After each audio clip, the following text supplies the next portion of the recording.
Përshëndetje, jemi sot në ambasadën e Suedisë në Maqedoninë e Veriut.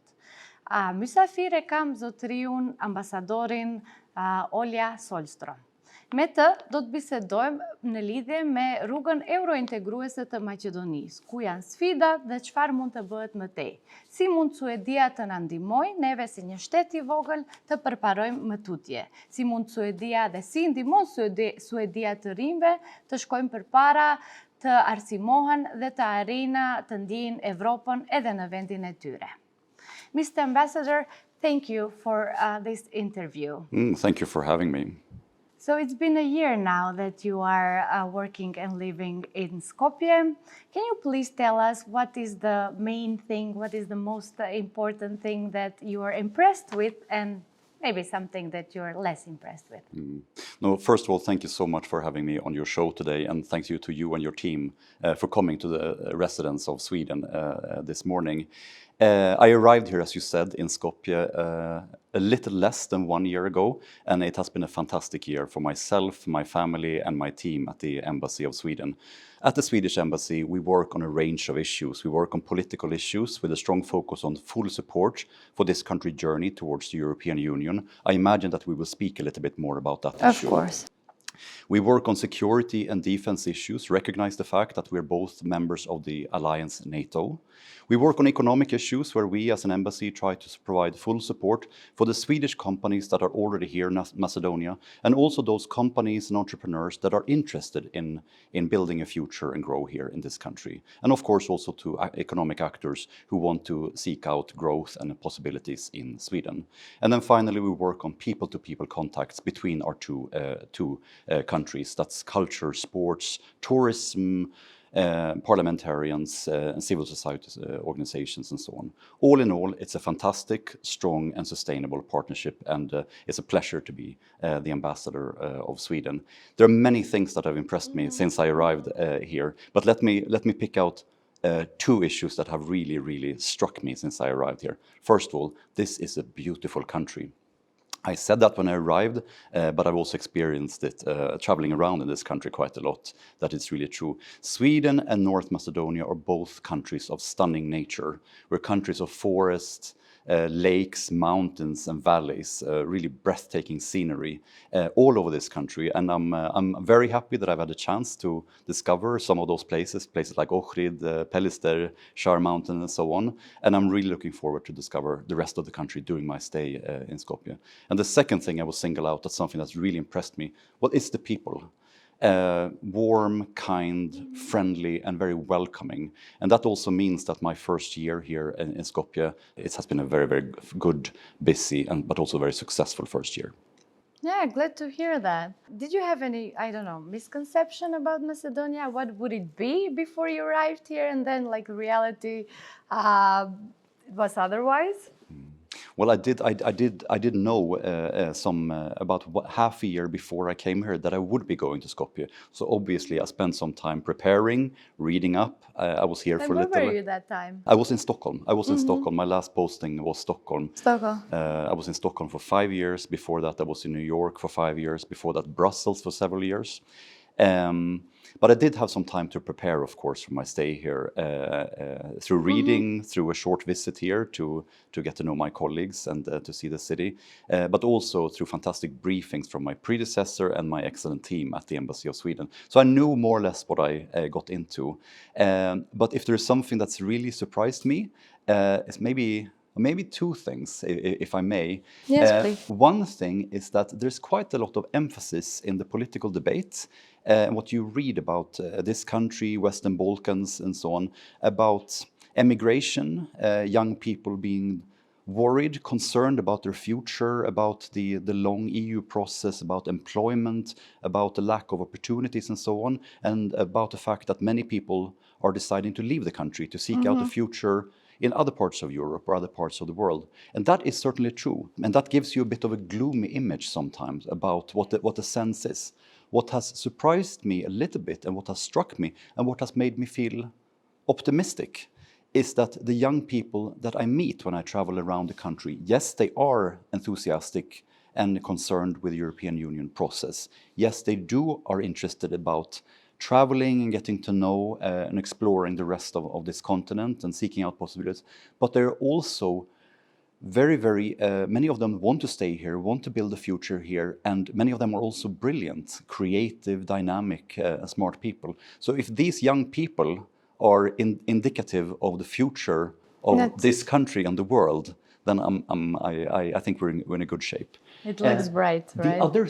The other thing I would say that surprised me a little bit, and again, in a very positive way, as I said, one of my previous postings was New York, a much larger place, endless opportunities, and the city that never sleeps, famously. I knew that Skopje was not, quite as large as New York or even quite as big as Stockholm, my hometown and the capital of Sweden. It's not a huge place, but I'm struck every day how many cool, exciting cafes, restaurants, shops that they are. So I find myself almost every week finding a new place that I really like. And that also means that I'm very happy that I'm going to stay here for several more years to explore all those places. So two good discoveries since I arrived here. Yeah, very good. Glad to hear that.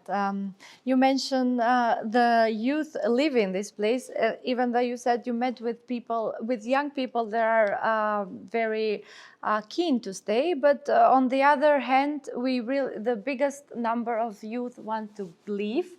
And this is a problem. Yes. So your embassy, you as an ambassador, has been working on these issues to give them some perspective, to make them feel at home, to have a European future here. I mean, with different programs. Can you mention something about your work on this field with youth, of course. specifically? No, of course.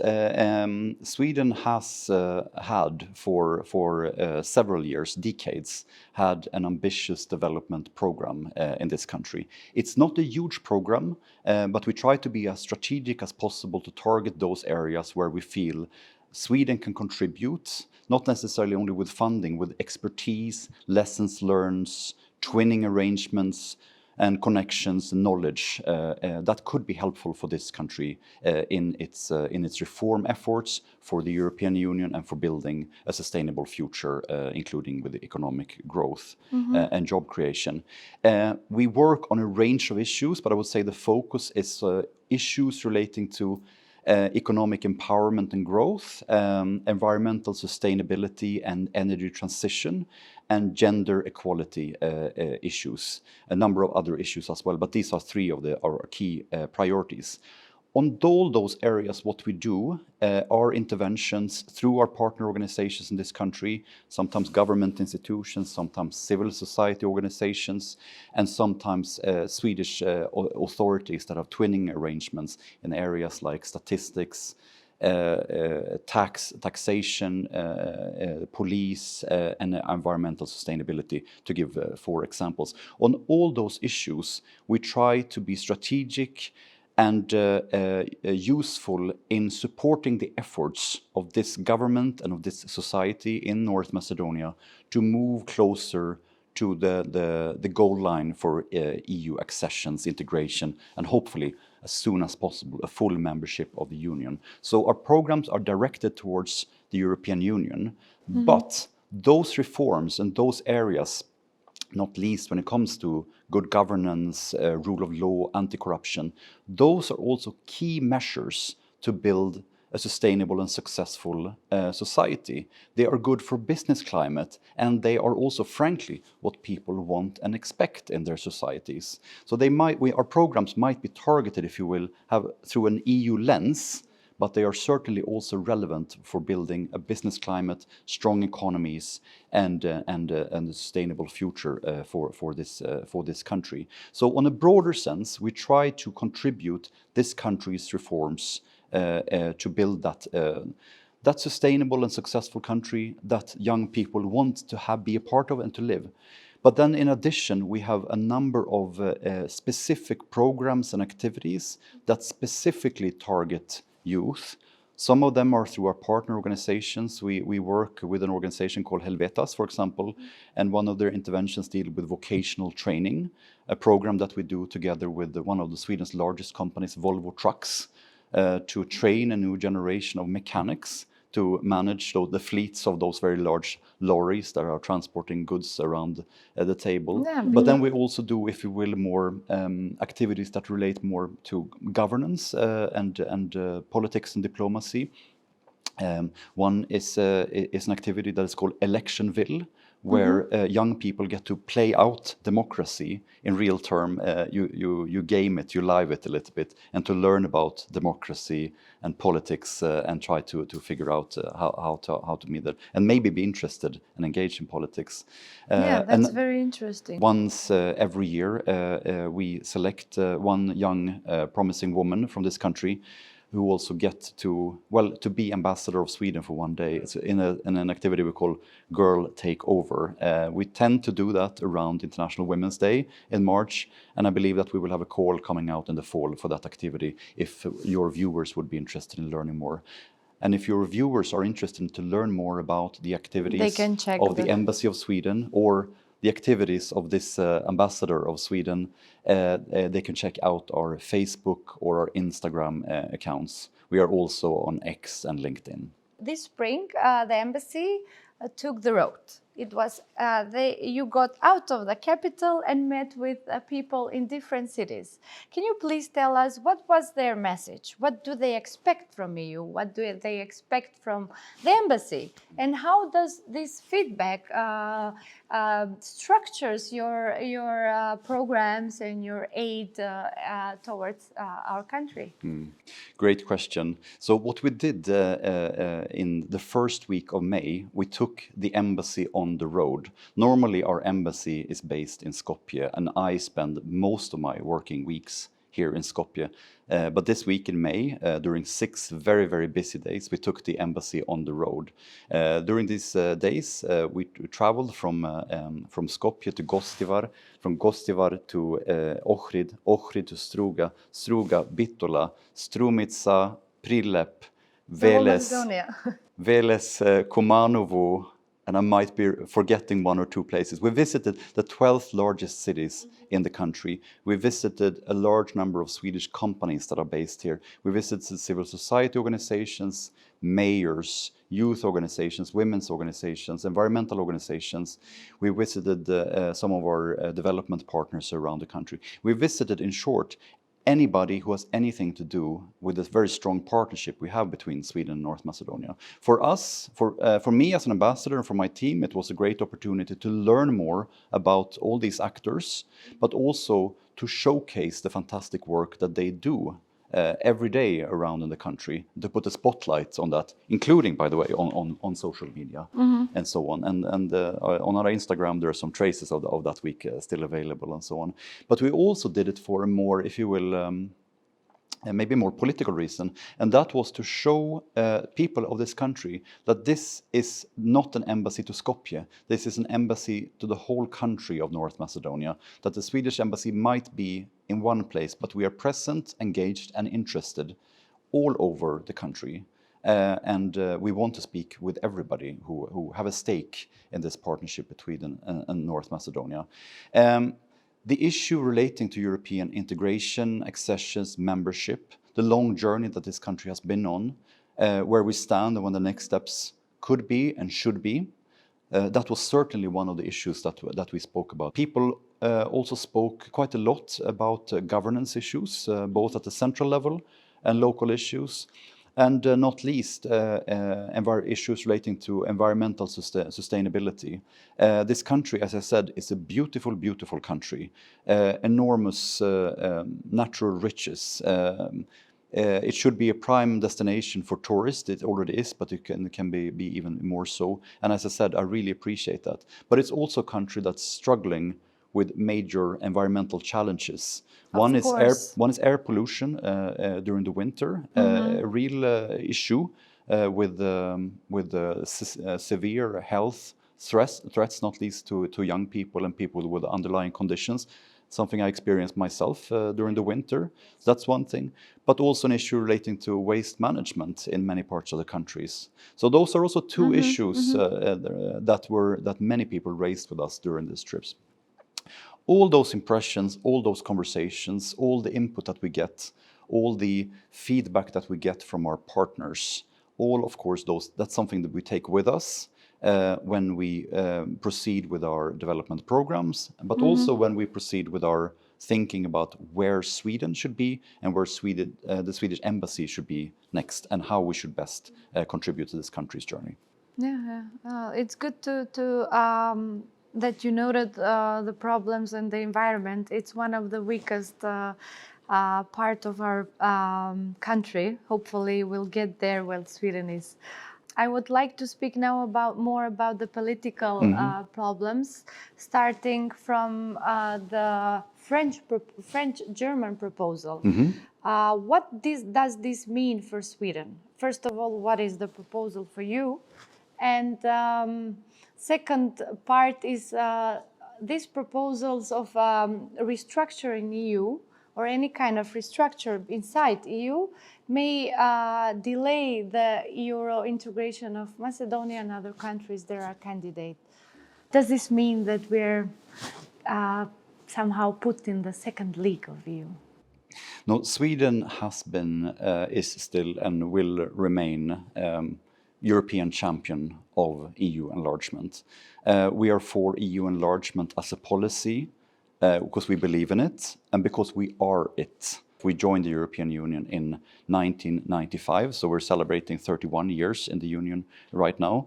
We had a referendum in 1994 where I was not allowed to vote myself because I was under 18 at that stage. But I'm extremely grateful that my parents' generation and the people who voted in that election took the decision to join, that Sweden should join the European Union. It has been a no regrets experience. Support for the European Union has strengthened over the years, and it's high and it's strong. It's strong cross regions, cross generations, cross party, and over time in Sweden.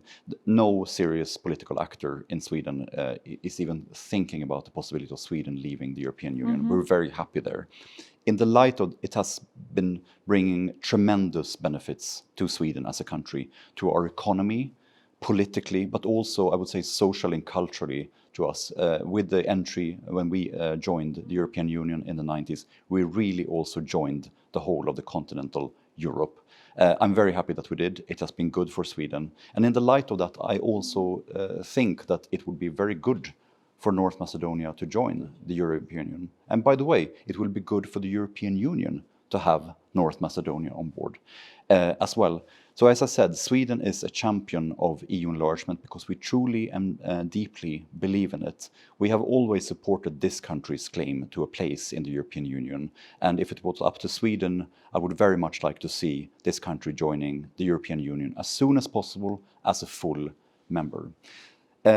Anything that can get us to that goal line, we are in favor of. That's why our advice to the government here has consistently been and is to reform. In the context of the growth plan and the reform agenda, the government has this spring speeded up implementation of the measures that needs to be done. What I hope is that we will continue on that pace, not only until the summer, but also in the coming years, to make sure that these countries can move closer and closer and closer to an eventual membership. We are in favor of that. And at the same time, then, of course, since we are in favor of anything that moves the process forward, we welcome this non-paper from France and Germany, two of the largest countries in the Union, two of the founding members of the coal and steel community once upon a time, a long time ago, as a very, very helpful and constructive contribution to the debate. I hope that this paper and the debate that has been simmering now over the past few weeks, I hope that it can also show people in this country that, once again, that there is a very genuine interest also from the EU institutions, also from EU member states, not only countries like Sweden, but also from the big ones, to really move ahead with this process, to move this process forward as far as we can. As I said, from the Swedish perspective, the goal should be a full membership of this country in the European Union. And nobody will be happier than me and our embassy if the not so distant future Sweden will sit down in the council building in Brussels next to a representative of the North Macedonia. You mentioned reforming, and we know that one of the biggest problems in Macedonia is corruption and the reforming of the judicial system. How do you make sure that we don't just check boxes, and while the real will of implementing these laws is there? First of all, I think countries around the world and governments around the world need to understand that reforms is not something that you do once, or if you do it during a period. It's something that you do all the time. Reform doesn't end. So my advice to the government is reform, reform, reform.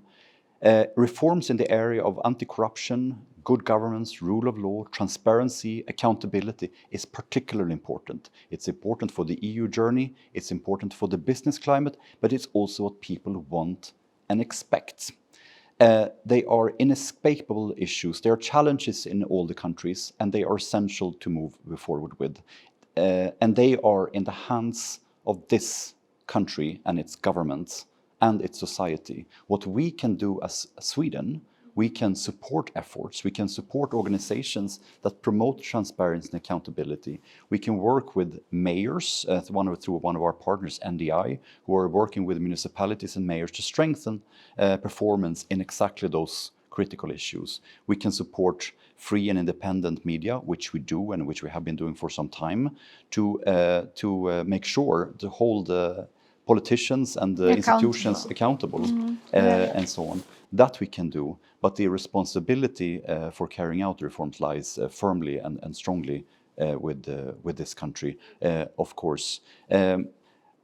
But then, of course, there will be, once this country enters negotiations to enter the European Union itself, there's very strong and fixed criteria relating to the acquis and the Copenhagen criteria. And those are strict and those are important, and they're called the fundamentals.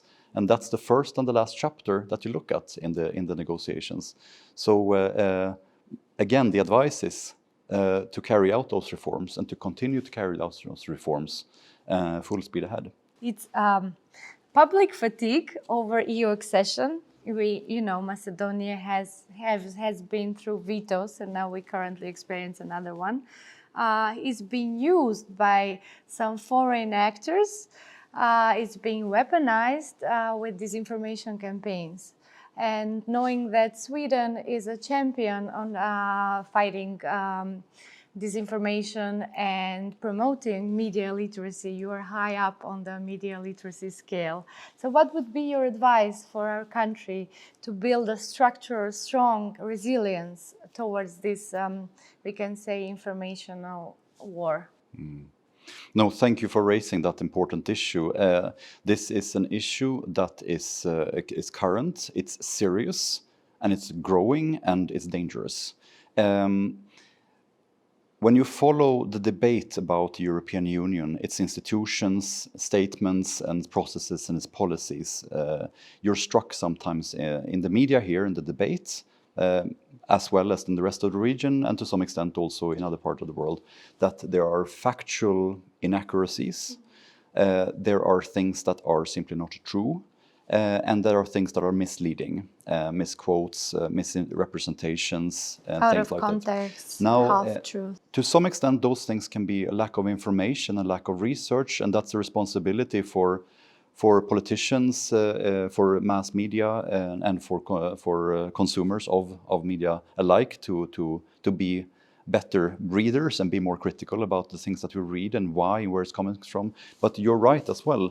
This information is also weaponized by external actors who don't have the best of this country and its people in mind, to try to undermine the reform efforts in this country and this country's journey towards the European Union. That's a serious threat. The government is fully aware of that, I know, and that's something that we have discussed with a number of stakeholders in the government, and that's something that we keep on our radar as well. It's also a challenge in other countries, including Sweden, maybe not related to the European Union, but to other issues, and it's something that needs to be taken very seriously indeed, by government, by actors in the media landscape, but also by individuals questionable information sometimes. The whole society approach. The whole society approach. So you need to up the game across the board on media literacy, a more critical approach, and perhaps also some technological issues to filter out some of the worst of these examples. Right. If there's ways that Sweden can help, the government knows that we're very happy to partner on these issues as well. Not only because we are partners in Europe, but also because we are indeed allies in NATO. This is a serious security issue as well. Okay, so shortly, what are the plans as we're looking forward for the embassy? Plans about aid that gives to people. You talked a lot about what you are doing, and I suppose you will continue to do that. Anything particular that we should have in mind? No, thank you so much. And as we said in the beginning, we're nearing the end of my first year here in Skopje. It's been a very, very busy year for myself, for my colleagues at the Embassy of Sweden here in Skopje, and in the partnership between our two countries. So we're looking forward to some holidays very soon. But then we're gearing up as well for another busy and hopefully successful year in the partnership. As I said before, we work on political issues, we work on economic issues, and we work on people-to-people contacts. On the political partnership, that's in great shape. We have a strong dialogue, and we will continue that. The people-to-people contact between our peoples, if you will, that will manage itself largely because it's so strong and there's so many connections, and the strong diaspora, Macedonian diaspora in Sweden is driving some of those activities. Also supported by new actors that we have, such as the Swedish Macedonian Chamber of Commerce that was created during the fall, and a newly established alumni network here for Swedish alumni here in North Macedonia. Information about both those entities is all available, by the way, on our social media. So those parts, we will try to keep up the good work. The part of our partnership between Sweden and North Macedonia, where I feel that we can up our game a little bit more, is on the economic relations. We do have about 30 to 35 Swedish companies that are already present here, but we would like to see that list growing a little bit. We do have considerable trade between our two countries, but they could increase. And we do have interest from Swedish investors and entrepreneurs in these countries, but sometimes that needs to be taken the extra mile and the next step to make it happen. And by the way, I would be extremely happy if Macedonian companies, entrepreneurs, startups would also, to a greater degree, also seek out possibilities and opportunities in Sweden. Sweden is a country of 10 million consumers, but it's also a great gateway to the Nordic region, Nordic-Baltic regions, and that suddenly have 20 million consumers at the EU market. Well, we wish you great work and successful period ahead. Thank you, Mr. Ambassador, for being in this interview. Thank you.